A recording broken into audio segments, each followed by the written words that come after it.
presentation. My name is Joshua Mack. I am presenting here on behalf of the authors.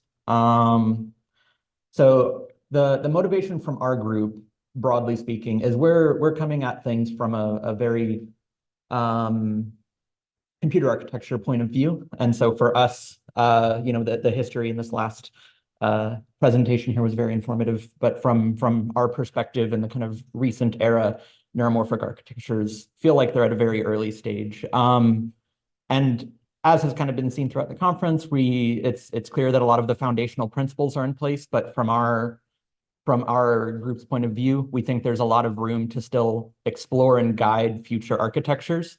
And notably, we're very interested in use cases for these architectures for outside of maybe traditional SNN and machine learning domains, where we can think of these more broadly as, massively parallel, compute near memory, event-based, low-power architectures, and just thinking what kinds of applications and things can we map to that.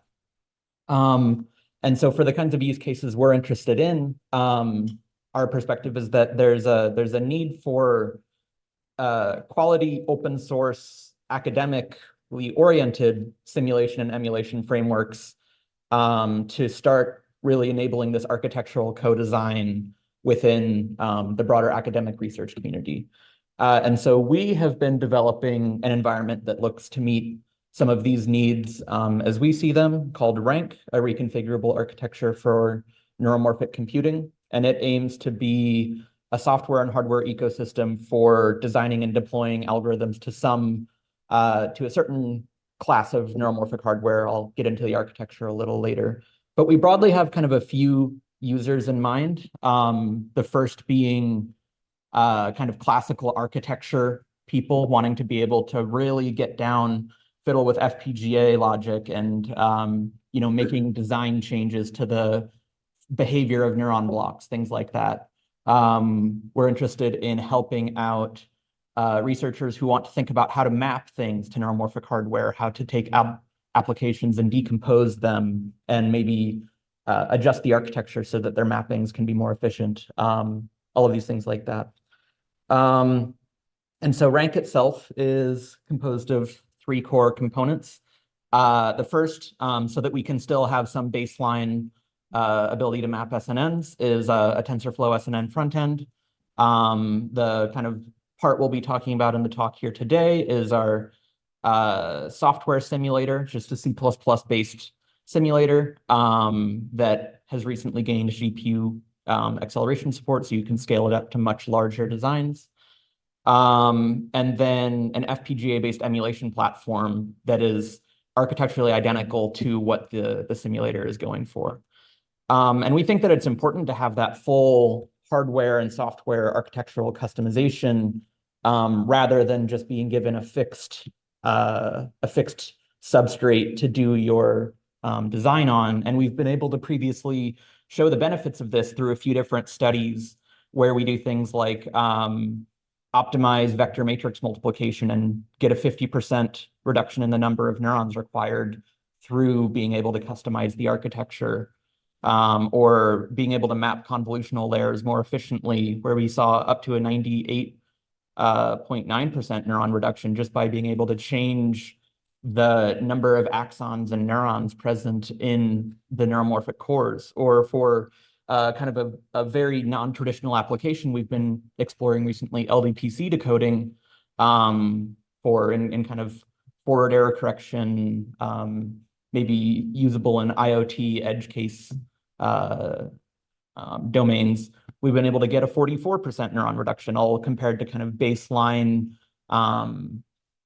true north architectures. And in the community more broadly, some recent users have even expanded our design to be used as a generally programmable accelerator. So you can integrate it with a broader heterogeneous SoC and program and get results back from it in that manner. And so going over the baseline architecture as it relates to this talk, the core functionality will look very familiar to anyone familiar or who's looked at True North before, to the point that it actually enables in certain classes of applications behaviorally tick equivalent functionality to true north that's been validated against compass output in the past. But beyond that, we take that as a note that it's a strong baseline architecture, not that everything should be true north moving forward. And from that perspective, we've done a lot of work looking to parameterize components of the architecture and make them modular enough to swap in and out based on whatever innovation you'd like to be studying. But so the basic representation, each core is, has a core neuron block that computes across all of the synaptic crossbar connections, a packet scheduler that receives input spikes into the core for processing, an SRAM as a local memory, and then a controller that does the broader state machine logic, as well as just a routing unit that can send things out on the 2D NOC. And so for the simulator itself, which is the core focus of this work here, it's a fairly simple algorithmic flow. We can see on the top right here. Generally, there are two things that you provide. First is a global configuration file that defines things like the NOC dimensions, the global architectural parameters about how certain neuron behaviors are configured within each core, and then an application-specific configuration file that defines the contents of all of the memories within each core, the synaptic connection crossbars, and any of the kind of per core configuration settings. We measure our simulation units in ticks, as we can kind of see in the algorithmic flow here. And the goal in this work is to exploit the large opportunities for SIMD parallelism, if you just kind of go through this flow.